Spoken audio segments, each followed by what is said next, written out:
So this is part 3 of being intentional when building trust. So this is part 3 of it. As I was saying the other one, in part 2, if you have not watched part 1, if you've not watched part 2, please do, because a lot of the things I say and a lot of the examples are connected or interdependent to bring clarity, for God's people, for God's children. Now, like I was saying in part 2, a lot of issues and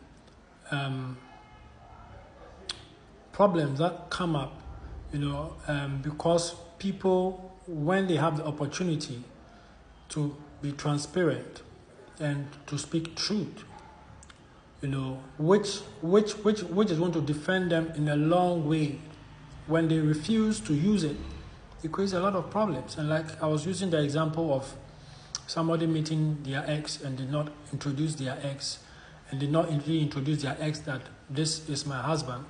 6 months down the line, something happens, and then the husband realizes that this person we met was your ex, and you couldn't even have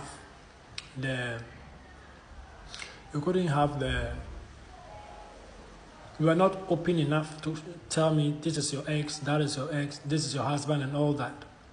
It starts, you see, what happens is it eats away part of that trust that has been built. Part of that trust that they've been building in that relationship or the marriage relationship breaks off. You see, we are dealing with human beings, and like I've said, being open, being transparent, and truth especially, when you have the opportunity to speak, to just speak it and be free, because one of the things you realize is that a long time into the future, whatever happens, and for whatever reason, reference has to be made back into the past, you realize that the truth you spoke in the past, some time ago, that truth you were able to speak some time ago presents itself, defends you, defends whatever you're doing. Because a lot of the times, you see, when people are doing things, they think we are never going to come back into the past. It's not true. Somehow, certain things have a way of prompting people, especially in relationships where trust is needed, to go back into the past, to cross-check something that happened in the past. So truth, being transparent, is going to defend you. There's a lot of reasons why God is always encouraging his children, is always encouraging people to speak the truth. There's a reason why. He's the one who created this earth. He's the one who created you. He has watched human existence for generations. So when he keeps stressing that truth, openness, be transparent, it's very important. A lot of good things, good relationships, things that started on a very good, strong, firm foundation, a lot of them have crumbled because people were not intentional. You have to be intentional to build trust. And a lot of people don't see it that way, So if we look closely in where we find ourselves, people want to lie about even the most simple things. People want to lie about things, very simple things that will not add any benefit to them. People they want to lie about everything. People are making promises. They know I'm not going to be there at 7, but they'll tell you I'll be there at 7. Wasting people's time. It's a very big problem. And some of these things, when God allows it, I come here, and share some of these things. I share some of the examples, Consistency. Transparent, being transparent, using truth whenever the opportunity is there. Just speak it. Just speak the truth. It's going to come back to defend you in the long run. Consistency. This invisible data that is being collected, nobody talks about it, but everybody is collecting it. And I come here and talk about it so that you can be aware. I just want you to be aware of it. Because every person you are dealing with is keeping that data. It's taking some records. When something happens, what the first thing human beings do is go back to that sheet and cross-check over on that sheet and ask themselves, should I give him another chance or should I cut him off? And if you are dealing with people, some people are doing things because they don't know, they are not aware, Ignorance of the law is no excuse. The fact that you don't know doesn't mean you can go scot-free.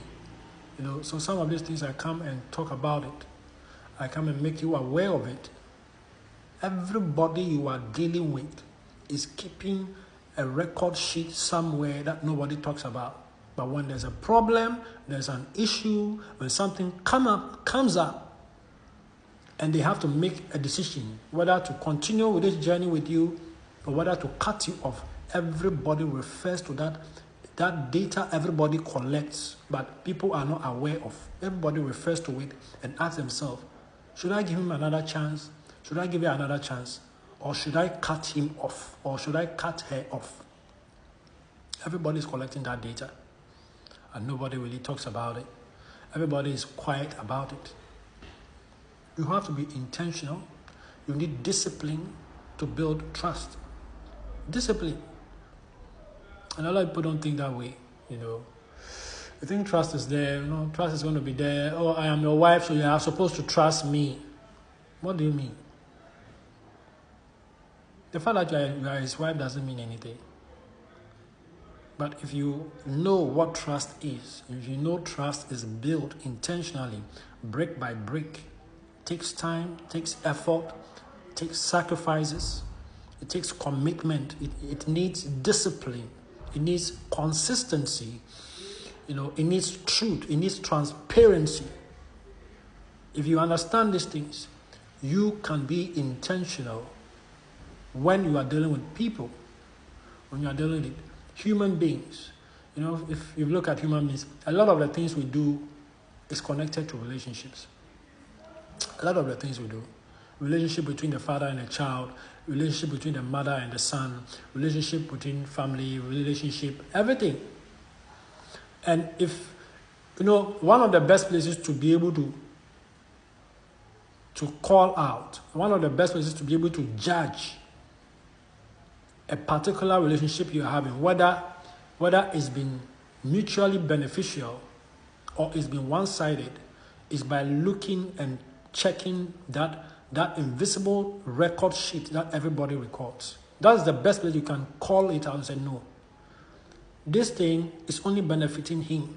I'm not getting anything out of this one. It's better I cut it off. A lot of people don't get it. Even if it's got to do with family. If you look at the historical data and you look at how many times you have been dealing with a particular person, the kind of words, the kind of things, the kind of actions, the kind of reactions you've had from that particular person, if you look at it close, you'll be able to call that 8 times out of 10, this person has never made any good decision on my behalf. This person, for one reason or the other, every time they have an encounter with me, want to say something that makes me feel down. They say things that discourages me. I'm telling you. This thing I'm saying, very important. You can use this one to evaluate all the relationships around you. This thing I'm talking about here. You can use that to review a lot of the relationships around you. Business, financial, family, friends, whatever. And the picture is going to be clear what your next step and decision should be. Should I cut it off or should I allow him? Should I give him the benefit of the doubt? I'm telling you. In the next part, which is part 4, I'm going to talk about an example. In part 4, I'm going to talk about trust when it comes to our spiritual relationships. You need trust when it comes to your spiritual relationships. Spiritual, physical, intimate, financial, then you need trust. So watch part 4.